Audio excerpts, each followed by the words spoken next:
सर्वांना जय भीम, नमस्कार. India unlimited in digital news चॅनलमध्ये सगळ्यांचं स्वागत आहे. आत्ताच मी ठाणे महानगरपालिका कार्यालयातून आलो. निवडणुकीच्या विविध प्रक्रिया चालू आहेत. जे प्रभाग हरकतीचे जाहीर सूचना निवडणूक आयोगाकडून महानगरपालिका सूचित आहेत. त्याप्रमाणे निवडणूक आयोगाने दिलेल्या निर्देशानुसार ठाणे महानगरपालिका विविध कार्यप्रणाली राबवत आहे. जसं की काल वर्तमानपत्रामध्ये परवा आलेल्या अधिसूचनेनुसार, जाहिरातीनुसार प्रभाग नकाशे जे एका बंदिस्त साहित्य समिती हॉल असो, नरेंद्र बल्लाला हॉल असो, त्याच्यामध्ये लावायला पाहिजेत. त्या प्रशासनाने, निवडणूक विभागाने त्या जाहीर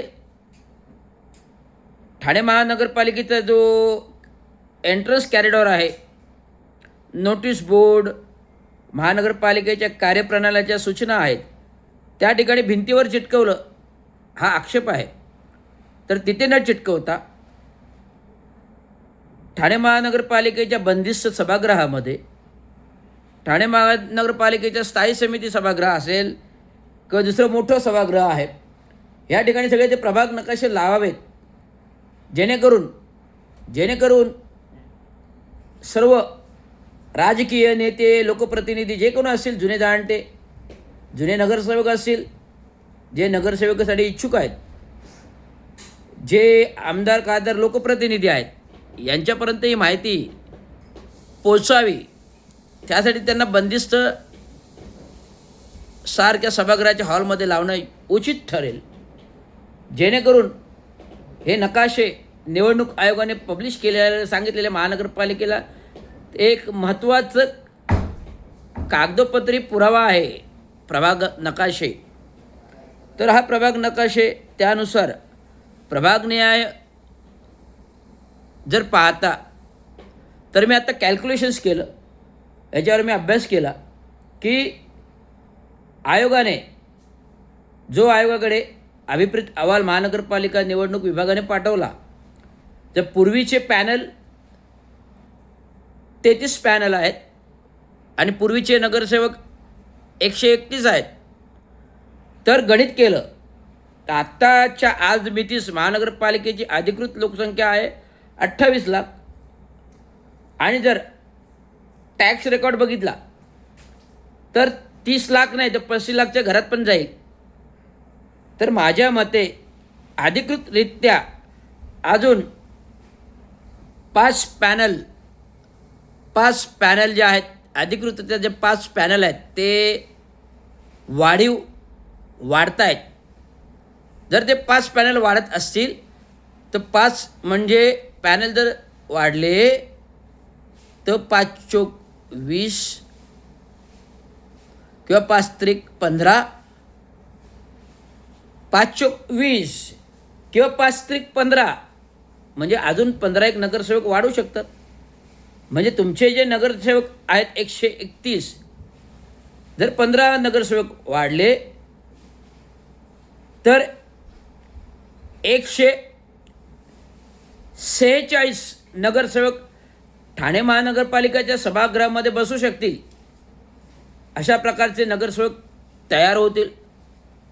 आणि अशा प्रकारे लोकसंख्येचा जर विचार केला तर निवडणूक आयोगाने ठाणे महानगरपालिकेवर हा केलेला एक प्रकारचा अन्याय आहे. तो अन्याय कसा? जर जुनेच प्रभाग 33 ठेवले तर आज 10 वर्षात लोकसंख्या वाढली ना. मागील 5 वर्षामध्ये जे 33 पॅनल होते, 131 नगरसेवक होते आणि स्वीकृत नगरसेवक 5 असतात. तर स्वीकृत नगरसेवकांना मान्यताच नव्हती, त्यामुळे 131 नगरसेवक होते. त्यामुळे गेली 5 वर्ष महानगरपालिका प्रणालीवर जर पूर्ण लोकसांख्यिक विचार करता, जर घरगुती टॅक्स विभागाकडून अभिप्रेत घेता, तर 30 ते 35 लाखाच्या घरामध्ये लोकसंख्या आज मी ती जाण्याची शक्यता आहे. जर 30 ते 35 लोकसंख्या गेली, त्यातले अधिकृत 30 होतील.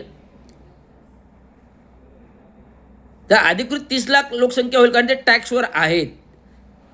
आणि 5 लाख तर अशीच होईल अनधिकृतपणे, ज्यांची टॅक्समध्ये एंट्री नाही आहे. तर असं जर गणित केलं तर ठाणे महानगरपालिकेमध्ये 15 प्रभाग ते 15 ते 16 प्रभाग वाढत आहेत. त्यामुळे 131 नगरसेवक नसून 146 नगरसेवक येणाऱ्या लोकल नवीन बॉडीमध्ये तयार होऊन येऊ शकतात. हा प्रभागनिहाय अभ्यास आहे. मी प्रभाग नकाशे पाहिले 131चे. आज मध्ये ती भरगच्च लोकसंख्या जास्त वाढीव केली, तर जास्त वाढीव संख्या केली तर कुठेतरी मतदानाच्या वेळी काय बरं होणं शक्यता, खोटं मतदान होऊ शकतं. आता जे चोरीचं मतदान केंद्रातील लोकशाही सरकारबद्दल चालू आहे, राज्यातील लोकशाहीबद्दल चालू आहे, EVM हॅकिंगचं चालू आहे, हे कुठेतरी प्रकार जर रोखायचे असतील तर मिनिमम लोकसंख्याच्या हिशोबाने एका नगरसेवकचा 5,000 मतदार असतील तर 4च्या पॅनलमध्ये 20,000 लोकसंख्या ते 25,000 असू शकते. तर अशा प्रकारे हिशोब केला तर 15 नगरसेवक वाढतात आणि 131च्या जागी मी चुकीचं लिहिलेलं आहे 138, तर 146 नगरसेवक. आणि चुकीचं नाही, बरोबर आहे, 38 पॅनल होऊ शकतात. हे माझं कॅल्क्युलेशन्स आहे. महानगरपालिका निवडणूक विभागाचं वेगळे कॅल्क्युलेशन्स असेल ते त्याने अभ्यासपूर्वक तपासावं.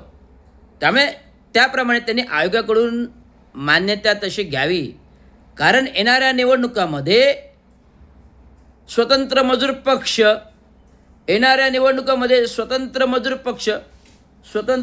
पक्ष हा 15 ऑगस्ट 1936 रोजी डॉक्टर बाबासाहेब आंबेडकरांनी प्रस्थापित केलेला पक्ष आहे.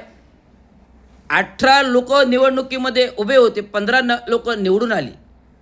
तोच पक्ष पुनर्जीवित करून 15 ऑगस्ट 2025ला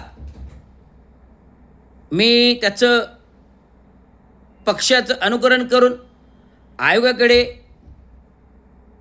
आयोगाकडे पुन्हा पुनर्जीवित करण्यासाठी लेखी मागणी केली आहे, मेल केलेला आहे, लिखित मागणी केलेली आहे. त्यामुळे तरुणांना, जे सुशिक्षित तरुण आहेत, ग्रॅज्युएट होतात, ह्या तरुणांना राजकारणामध्ये प्लॅटफॉर्म उपलब्ध व्हावा. तेच भ्रष्टाचार करणारे नगरसेवक किती पाहायचे, 30 तोंडे किती पाहायची, 30 तोंडे भ्रष्टाचारी पाहून वीट आलेला आहे. त्यामुळे नवीन लोकांना वाव मिळावा हा त्यामागचा उद्देश आहे. त्यामुळे नवीन लोकांनी स्वतंत्र मजूर पक्षाचे सदस्य व्हावे. आणि स्वतंत्र मजूर पक्ष हा ठाणे महानगरपालिकेमध्ये प्रथमतः लॉन्चिंग होतो आहे आणि होणार. आणि जेवढे पॅनलमध्ये नगरसेवक असतील तेवढे नगरसेवक उभे करण्याचं महत्त्वाकांक्षा राष्ट्रीय अध्यक्ष S. रविराज, रवींद्र चांगो शिंदे यांची आहे, ज्यांची या ठाणे नगरीत, ठाणे जिल्ह्यातल्या ठाणे शहरामध्ये 95 वर्ष पूर्ण करत आहेत. या 95 वर्षाचा ठाणे नगरीतला इतिहास मी जवळून पाहिला, लाल मातीतून पाहिला. आज मी ह्या मेमध्येच 60 कंप्लीट केलेली आहे. 60 वर्ष कंप्लीट झालेली आहेत. सेवेमधील प्रशासकीय अधिकारी, कार्यकारी अभियंता राहिलेलो आहे. आणि सामाजिक जीवनात, कामगार क्षेत्रामध्ये दिवंगत कामगार नेते चांगो शिंदे यांची कामगार चळवळ, कामगार संघटना पुढे घेऊन चाललेलो आहे. आणि लोकांच्या त्या बॅनरवर विविध मागण्या मंजूर करतोय. कुठलाही न्याय अन्याय असो, चांगो शिंदेंचं नाव जिवंत राहावं, कामगार संघटना जिवंत राहावे, कामगारांच्या न्याय हक्कासाठी झगडणारे एकमेव S. रविराज, रवींद्र चांगो शिंदे प्रदेश अध्यक्ष महाराष्ट्र ऑल इंडिया कामगार सेना, महाराष्ट्र म्युनिसिपल कर्मचारी युनियन, महाराष्ट्र अभियंता असोसिएशन युनियन, स्टेम प्राधिकरण युनियन, परिवर्तन कामगार सेना नाशिक, महाराष्ट्र राज्य एससी महामंडळ कर्मचारी युनियन आणि महाराष्ट्र राज्य पोलीस कर्मचारी युनियन संघटनात्मक युनियन महाराष्ट्र लेवलला आम्ही करत आहोत. 3.5 लाख सदस्य या म्युनिसिपल कर्मचारी युनियनचे आहेत. तेच सदस्य आमच्या ह्या पक्षाचे होणार आहेत. त्यामुळे पक्ष हा नव्याने येणाऱ्या पिढीला राजकीय वारसा देण्यासाठी सुसज्ज आहे. आणि जर महाराष्ट्रातला भ्रष्टाचार कमी करायचा असेल तर प्रथमतः नगरपालिका महानगरपालिकेतला भ्रष्टाचार कमी झाला पाहिजे. आणि हा भ्रष्टाचार कमी होण्यासाठी आपल्याला नवीन उमेदवार या स्वतंत्र मजूर पक्षाच्या बॅनरवर निवडून द्यायच्यात. हे सर्व ठाणेकर जनतेला, ठाणे नगरपालिका क्षेत्रातल्या लोकांना आव्हान आहे की तेच पक्ष, मग ते शिवसेना असोत, राष्ट्रवादी काँग्रेस शरद पवार असो, राष्ट्रवादी काँग्रेस अजित पवार असो, की शिवसेना उभाटा असो, की शिवसेना एकनाथ शिंदे गट असो, किंवा इतर रिपब्लिकन पार्टी असो, विविध रिपब्लिकन पार्टीचे गट, एकतावादी रिपब्लिकन पार्टी, असे असंख्य पक्ष या ठाणे जिल्ह्यामध्ये वावरतात. धर्मराज पक्ष वावरतात. जो कामगार नेते धर्मराज पक्षाचे यांनी सुद्धा धर्मराज पक्ष काढला, परंतु आज मी त्याला बॅनर मिळू शकलेलं नाही. म्हणून मी सांगतो, स्वतंत्र मजूर कामगार पक्ष 15 ऑगस्ट 1936 रोजी डॉक्टर बाबासाहेब आंबेडकरांनी प्रस्थापित केला. त्याच्यावर 18 उमेदवार होते, 15 उमेदवार निवडून आले डॉक्टर बाबासाहेब आंबेडकरांचे. तोच पक्ष पुनर्जीवित या महानगरपालिका निवडणुकीमध्ये करतोय. त्याला लोकांनी सहकार्य करावे. भ्रष्टाचार मोडीत काढायचा आहे आपल्याला. महानगरपालिकेतला भ्रष्टाचार जेव्हा मोडीत निघेल तेव्हा महाराष्ट्र शासनातला भ्रष्टाचार मोडीत निघेल. सिंहासन खाली करो, जनता आई है. सिंहासन खाली करो, जनता आई है. सिंहासन खाली करो, जनता आई है. धन्यवाद. जय भीम, जय महाराष्ट्र, जय हिंद, जय भारत.